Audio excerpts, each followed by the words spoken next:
Halo teman-teman sahabat logika, kembali lagi kita di kelas logika dan teori himpunan. Pada video kali ini kita akan membahas terkait pernyataan berkuantor. Dalam video ini ada 4 hal yang akan kita bahas, yaitu yang pertama semesta pembicaraan, yang kedua logika predikat, yang ketiga membuat pernyataan berkuantor, dan yang terakhir negasi dari pernyataan berkuantor. Yang pertama yaitu semesta pembicaraan. Sebuah pembicaraan yang menguraikan sifat dan relasi antara objek tertentu dan keseluruhan dari objek-objek yang dibahas dalam pembicaraan disebut semesta pembicaraan. Semesta pembicaraan ini dilambangkan dengan S. Semesta pembicaraan juga merupakan kumpulan objek-objek yang berada pada pembicaraan. Penetapan semesta pembicaraan sangat penting untuk menghindari konotasi yang berbeda dari kalimat yang dibicarakan. Dalam percakapan sehari-hari, semesta pembicaraannya adalah alam semesta. Orang boleh berbicara apapun, misalnya tentang hewan, tentang tumbuhan, tentang bilangan-bilangan, dan lain sebagainya. Akan tetapi, kita dapat membatasi diri tentang apa yang dibicarakan.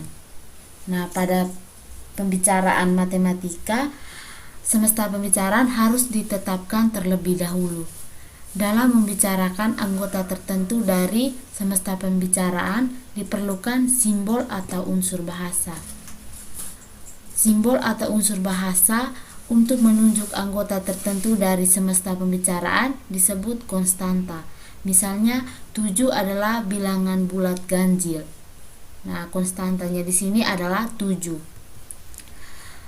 Kemudian simbol atau unsur bahasa untuk menunjuk anggota sebarang dari S disebut variabel. Misalnya X adalah bilangan bulat prima. Nah, X di sini bisa kita misalkan dengan 2, 3, 5 yang merupakan suatu bilangan bulat prima. Yang berikut logika predikat. Misalnya, perhatikan pernyataan berikut ini. Premis pertama kita misalkan dengan P, yaitu semua mahasiswa pasti pintar. Premis kedua kita misalkan dengan Q, yaitu Badu seorang mahasiswa. Kesimpulannya kita misalkan dengan R, yaitu Badu pasti pintar. Nah, bentuk ekspresi logika dari premis pertama dan premis kedua serta kesimpulan, jika kita menggunakan logika proposisi, maka yang pertama, premis pertama dan kedua kita gabungkan dengan penghubung dan, yaitu P dan Q, maka R. Ini merupakan suatu kesimpulan yang tidak valid. Kenapa tidak valid? Karena dalam logika proposisi kita bisa mengambil kesimpulan yaitu dari premis-premis yang sudah diketahui sebelumnya.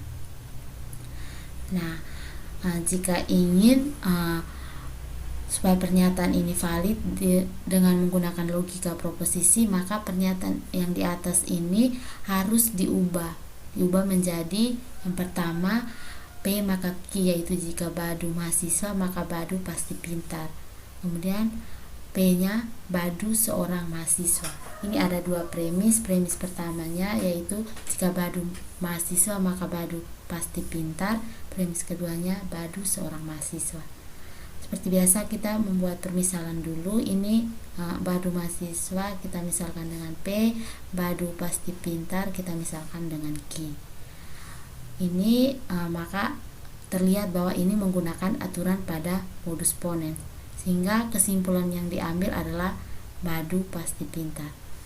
Dimana bentuk ekspresi logika jika menggunakan logika proposisi, maka terlihat bahwa P maka Q dan P maka Q. Nah, sedangkan pada premis pertama di sini ada semua mahasiswa. Ini merupakan suatu pernyataan yang bersifat umum karena menggunakan kata semua. Kemudian premis kedua ini hanya diambil seorang mahasiswa, maka ini suatu pernyataan yang bersifat khusus. Nah, untuk pernyataan yang bersifat umum dan khusus ini tidak bisa kita mengambil kesimpulannya menggunakan logika proposisi, sehingga kita menggunakan logika predikat, di mana dalam logika predikat itu merupakan pengembangan dari logika proposisi dengan masalah penguantoran, menggunakan masalah penguantoran. Masalah penguantoran ini adalah di sini kita menggunakan pernyataan yang bersifat umum dan pernyataan yang bersifat khusus dan menambahkan istilah-istilah baru. Nah, istilah baru ini seperti kita menggunakan kata semua, sebagian, ada, beberapa, seperti itu. Nah, dalam logika proposisi kita hanya membicarakan pernyataan atau kalimat tertutup. Artinya kalimat itu bernilai benar atau salah, tetapi tidak untuk keduanya. Nah, pada bab ini kita akan membahas pernyataan berkuantor, yaitu terkait dengan kalimat terbuka, yaitu kalimat yang tidak benar maupun tidak salah.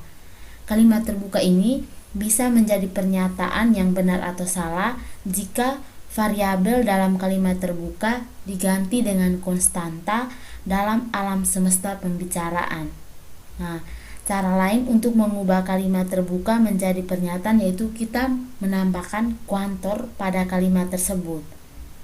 Konsep kuantor ini hanya berlaku pada logika predikat.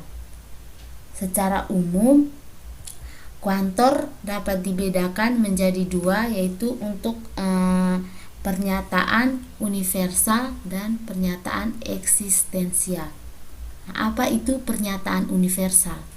Pernyataan universal adalah pernyataan yang menyatakan bahwa semua anggota atau subjek dari semesta pembicaraan mempunyai sifat seperti dinyatakan oleh predikat dari pernyataan itu. Contohnya, semua mahasiswa pasti pintar. Nah, subjeknya di sini adalah mahasiswa, predikatnya pasti pintar. Lalu yang berikut, apa itu pernyataan eksistensial? Pernyataan eksistensial adalah pernyataan yang menyatakan bahwa dalam semesta pembicaraan terdapat sekurang-kurangnya satu anggota atau subjek yang mempunyai sifat seperti yang dinyatakan oleh predikat dari pernyataan itu. Contohnya, Badu pasti pintar. Subjeknya di sini Badu, yaitu diambil salah satu mahasiswa yang predikatnya pasti pintar. Kemudian, kuantor merupakan pengukuran kuantitas atau jumlah. Kata kunci yang terdapat dalam kuantor diantaranya menggunakan kata semua, setiap, ada, beberapa, tiap-tiap, dan lain-lain. Nah, kuantor digunakan untuk mengubah suatu kalimat terbuka menjadi suatu pernyataan yang disebut pernyataan berkuantor. Nah, kuantor dibagi menjadi dua jenis, yakni yang pertama kuantor universal atau kuantor umum, dan yang kedua kuantor eksistensial atau kuantor khusus. Nah, kita lihat apa itu kuantor universal atau kuantor umum. Nah, di sini contoh kuantor universal yakni menggunakan kata semua untuk setiap, tiap-tiap, keseluruhan, atau tanpa kecuali. Kuantor universal dilambangkan dengan A terbalik. Jika Px adalah kalimat terbuka pada suatu himpunan semesta S, maka dengan menambahkan kuantor universal diperoleh pernyataan untuk setiap X elemen S yang bersifat Px. Nah, Px ini adalah kalimat terbuka yang ada pada suatu himpunan semesta. Kemudian pernyataan untuk semua X elemen S, Px bernilai salah jika ada nilai X elemen pada elemen S yang menyebabkan Px itu bernilai salah, dan sebaliknya untuk setiap X elemen S pada Px bernilai benar jika X elemen S-nya itu pada Px-nya bernilai benar. Contohnya, yang pertama, tentukan nilai kebenaran dari untuk setiap x elemen R, x tambah 1 sama dengan 6. R di sini adalah bilangan real. Dan yang kedua, untuk setiap x elemen n yang di sini adalah natural atau bilangan asli, di mana x kuadratnya lebih besar sama dengan 1. Kita lihat untuk penyelesaiannya.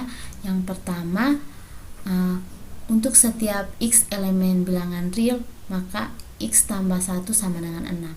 Karena di sini tidak semua x itu bisa memperoleh hasilnya sama dengan 6. Kita misalnya ambil sebarang x. Di sini kita misalkan kita ambil x-nya sama dengan 2. Nah, x tambah 2 ini mengakibatkan hasilnya itu tidak sama dengan 6. Dimana 2 tambah 1 itu sama dengan 3. Dia tidak sama dengan 6. Sehingga pernyataan ini bernilai salah. Nah, yang berikut untuk semua x elemen R, di mana x tambah 1 sama dengan itu merupakan pernyataan yang bernilai salah. Dan yang kedua, untuk setiap x elemen n, x kuadrat itu lebih besar sama dengan 1. Nah, karena tidak ada x elemen dari bilangan asli yang menyebabkan x kuadrat itu lebih besar sama dengan 1 bernilai salah, maka pernyataan untuk setiap x elemen n di mana x kuadrat lebih besar sama dengan 1 itu bernilai benar.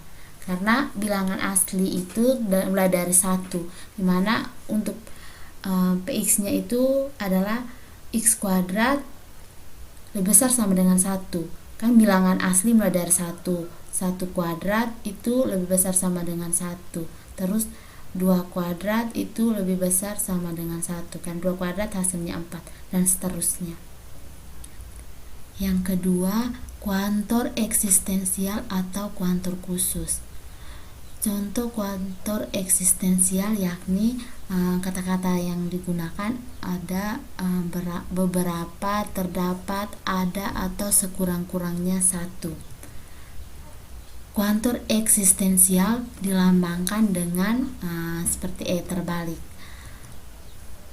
Jika Px adalah kalimat terbuka pada suatu himpunan semesta S, maka dengan menambah kuantor eksistensial diperoleh pernyataan terdapat X anggota S berlaku sifat Px.